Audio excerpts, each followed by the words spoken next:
Right, we've reached the halfway stage of the MotoGP season, so I think it is only right to make a video grading every single rider based on how their season has gone so far. There's been a very wide range of performances so far this season. Some riders have been amazing and some have been absolutely terrible. So let's get into it, this will be a very interesting list. If you're going to enjoy the video, make sure to leave a like on the video and subscribe to the channel, and without further ado, let's get into it. We will be doing this in the form of a tier list because it's just easiest for me. The tiers for this are phenomenal, impressive, sometimes maybe good, sometimes maybe shit, should be doing better, and utter garbage. Starting with Aleix Espargaro, I'm going to put him in the middle tier, I think. He's had some races such as Catalonia and in Le Mans where he's looked very fast, but then at other times he's just been a bit poor. He's not shown the speed that he has done in previous years, and I think there's a reason he's retiring, because he's not at his best. He's not been terrible, but he's not been great. Middle tier.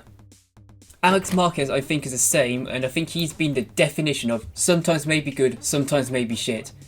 We saw in Sachsenring, where he finished third, that he can have some amazing weekends. Then other weekends, he's by far the worst Ducati. I think he's done just about enough to earn that new contract he signed, but he's far from brilliant. Middle tier for him. Augusto Fernandez. He has been utter garbage. He's been completely shown up by Acosta this year. Remember, he's on a bike which at the start of the year was challenging for podiums, and his teammate Acosta is still getting solid top 10 finishes, while this guy's finishing below the Hondas. Fernandez has been utterly appalling this year, and he deserves to be in this bottom tier, and I'd argue he might be the worst rider of the year so far. And he is deservedly being replaced for next year. Marco Bezzecchi. He should be doing better in my opinion. He had a good race in Jerez where he managed to score a podium, but apart from that he's been well below his teammate Di Giannantonio this year. It's confirmed that he's moved over to the Aprilia, which is good for him. He clearly wants to get out of that Ducati setup. But so many races this year he's just been behind his teammate, when he's had an extra 2 years on that bike. He really can't get used to the GP23 and he should be doing better. Brad Binder. Really hard to tell with this one. He's beating his teammate Jack Miller, but then that's not hard. But he has also been beaten by Acosta. He's had some good races but some not so good races. I'll put him in the middle tier. Binder, he's not shown his best. We know he can be better than this. The KTM has fallen off in recent races, but I think he should still be giving Acosta a bit more of a challenge. This year Binder hasn't quite been as aggressive as he has been in previous years, but at the same time he's also crashed a bit more. I'd say in the middle tier for him. He can do better. Fabio Di Giannantonio. Impressive. He's had a very solid year so far. Beating his teammate is immediately a great achievement, considering it's Marco Bezzecchi, who is one of the best riders on the grid.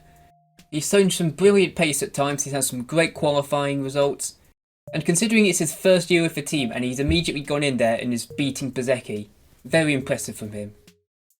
Enea Bastianini. This is a tough one. Where do I put Bastianini? For me it's between these two tiers. I think he just about sneaks into impressive. If we ignore Catalonia, Bastianini has been very consistent so far this year. He's got quite a lot of podiums and, as we've always seen with him, his late race pace is really good. Unfortunately for him, his qualifying has been pretty bad. If it wasn't for that, he'd have definitely won at least one race so far, and probably even more. I think his qualifying is around here, but overall his performances and his results put him just about in impressive. Fabio Quartararo. I'm also going to put in impressive. Considering the quality of that Yamaha bike, Quartararo is doing very well to put it in the places where he's put it. He's had numerous top 10 finishes, he's managed to score points in sprint races. He's had a very good year, he's comfortably beating his teammate. Yeah, Fabio's had a very good year so far. Not quite phenomenal because he hasn't had any standout results, but he's been impressive. In fact, I'm going to put him ahead of Bastianini. And I'll put the Espargaro here. Joan Mir.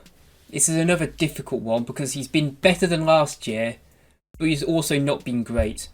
I'm going to put him in should be doing better, but ahead of Bezzecchi. Of all the Honda riders, he is the highest scoring so far, but he is still crashing quite a lot of races. He's been better than last year, which isn't hard to be fair, but I think he should still be doing more. Joan Mir, remember, is a world champion, and the fact he's only just ahead of Zarco in the world championship, I think he should be doing better. He's getting better, but I still don't think he's done enough. Marc Marquez.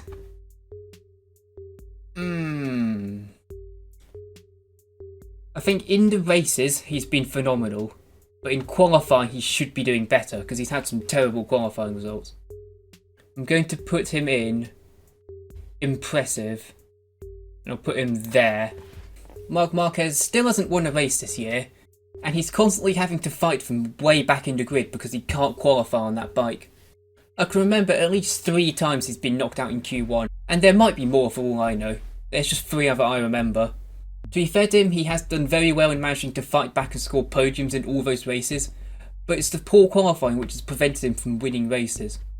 I'm convinced that he would have won in Le Mans and in Sachsenring if he qualified even in the top 10, and he might have challenged for victory in Catalonia as well. I think if Marc can get his qualifying together, he can take another step up and lean more towards this tier.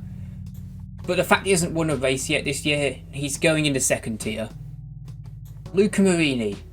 Oof, this guy, bottom, even worse than Fernandez. He only scored his first point of the year last race out in Sachsenring, and that was only because Fernandez got a penalty after the race. Marini has been shocking. He's been by far the slowest rider. On numerous occasions he's finished behind riders who have crashed out and rejoined the race. The fact he's only scored 1 point all year says it all really. He's been utter garbage so far. He's been completely outpaced by all his Honda teammates, and while he isn't crashing as much, it's because he's just been slower, so he isn't crashing as much. It seems like he's not trying as hard, he's not getting the best out of the bike, and as a result he's finishing 40 seconds behind the leader. He's qualified at the back in nearly every race. Bottom of utter garbage. Jorge Martin. This is a really tough one. I think first 6 races of the season was phenomenal, but the last 3 races he's crashed out of a sprint in Mugello, then out of the lead in Sachsenring. This is a tough one. I'm going to put him in the top tier, and the reason for that is he's been in the hunt for the victory in every single race so far this season. He's crashed out of a few, but that's just part of the sport.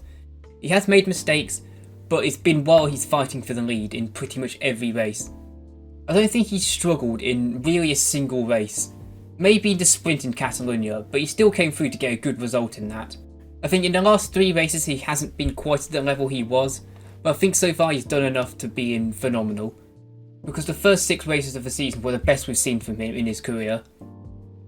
Maverick Vinales. Impressive. I think the fact that he won a race this year puts him impressive in alone, but he has been very good this year. He's outpaced Aleix Espargaro in pretty much every race so far. He's scored multiple podiums. This is one of the best seasons we've seen from Maverick Vinales. He's had a few off days, which is why he isn't in the top tier. I'll put him at the very top of impressive. There. Ooh, Jack Miller. Utter garbage. He's having an absolute stinker on that KTM. There's no words to describe it. He's been so poor. He's had one good weekend all year, and that was in Portimao, but even then he was still beaten by both Acosta and Binder. Jack Miller just seems to completely lack in any sort of pace at the moment, and when he does show a slight ounce of pace, he just crashes out.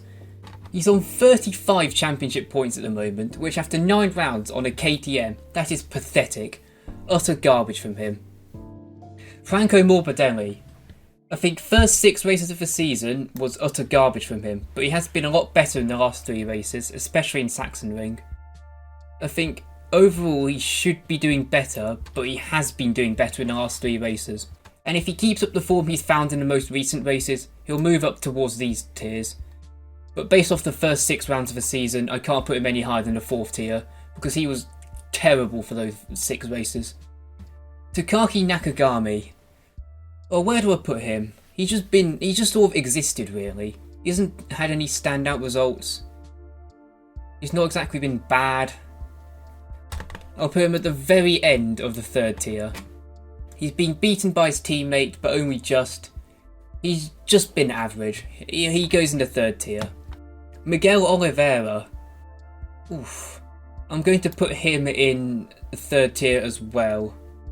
There have been quite a few times this season where he's been outpaced by Raul Fernandez, his younger teammate, but then we saw in Sachsenring that he has still got it and he is still a very good rider. Again, I think he's also been the definition of sometimes maybe good, sometimes maybe shit, because he's had some great results like the podium in Sachsenring in the sprint, and then other not so good races like when he completely wiped out Quartararo in Mugello.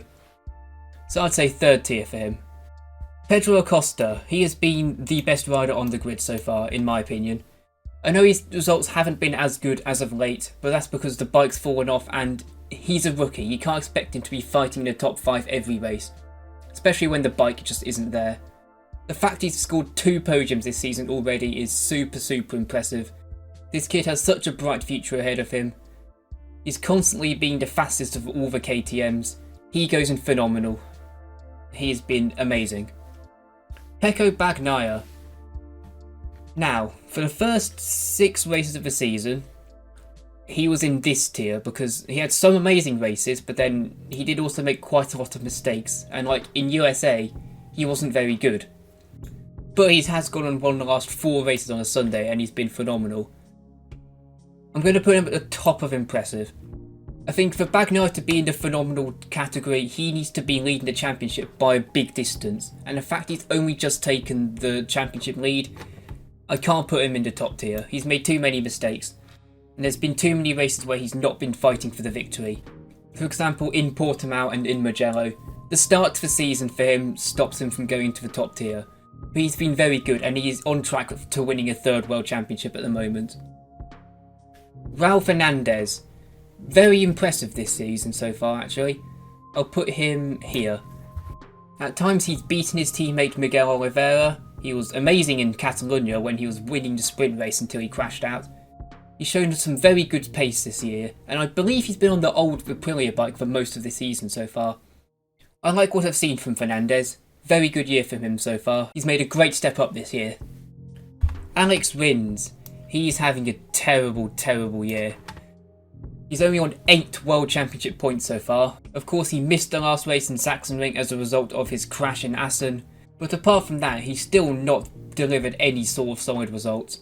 He's had some good pace in practice and qualifying, but when it comes to the race, he just drops down the grid and then crashes out. Yeah, he's having a bad season. Bottom tier.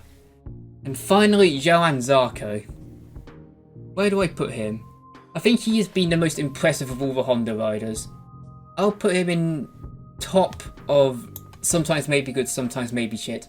He's been the only one of the Honda riders who occasionally has managed to put that bike up in places where it shouldn't have been. For example, in Jerez, he was 1 corner away from delivering a 5th place result in that race.